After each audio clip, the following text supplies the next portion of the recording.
নমস্কার বন্ধু, আমি রমাস টেবিল অ্যান্ড টেলসে আপনাদের স্বাগত। আজ আমি বানাবো মেথি শাকের পরোটা। আপনারা সবাই তো মেথি শাকের পরোটা বানিয়েছেন, খেয়েছেন।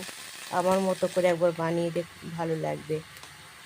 তার জন্য লাগছে কিছুটা মেথি শাক। আমি ভালো করে বেছে কেটে ধুয়ে নিয়েছি, ছোটো ছোটো করে কেটেছি।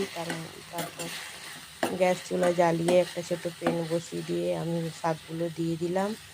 তার মধ্যে 1 চামচ নুন দিলাম। 2 মিনিট নাড়ার পর আমি 1 চামচ হলুদ দিলাম।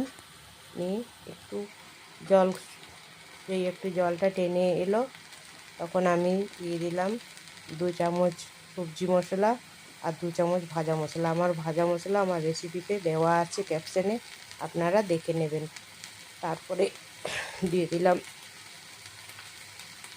2 চামচ সবজি মশলা দিয়ে দিলাম। তারপরে 1 চামচ চিনি দিয়ে নাড়ানাড়ি করে জল শুকিয়ে নামিয়ে নিলাম। তারপর ময়দাতে দিয়ে আমি ভালো করে মেখে নিলাম। ময়দাটা দেখুন এরকম মাখা হবে। ময়দাটা এরকম মাখা হবে। তারপর আমি একটা একটা করে পরোটা বেলে নিয়ে সেঁকে নিলাম। আমি সর্ষের তেল দিয়ে পরোটা, মেথির পরোটা ভাজি, কারণ মেথিটা আমার মনে হয় সর্ষের তেলের সাথেই ভালো, মেথির সেন্টটা করলে স্বাদটাও ভালো হয়। আর একটা একটা করে ভেজে নিলাম। দেখুন হয়ে গেছে, হচ্ছে। যদি আমার রেসিপি আপনাদের ভালো লেগে থাকে তাহলে লাইক, কমেন্ট, সাবস্ক্রাইব করবেন। আপনারা ভুলে যান, করেন না। আর যারা নতুন আছে তারা অবশ্যই সাবস্ক্রাইবটা করে রাখবেন, নিত্য নতুন ভিডিও পেতে আমার চ্যানেলটাকে দেখতে থাকুন। লাইক, কমেন্ট, শেয়ার করুন। দেখুন,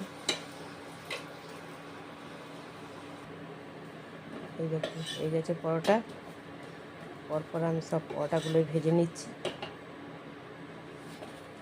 দেখুন কত সুন্দর হয়েছে দেখতে।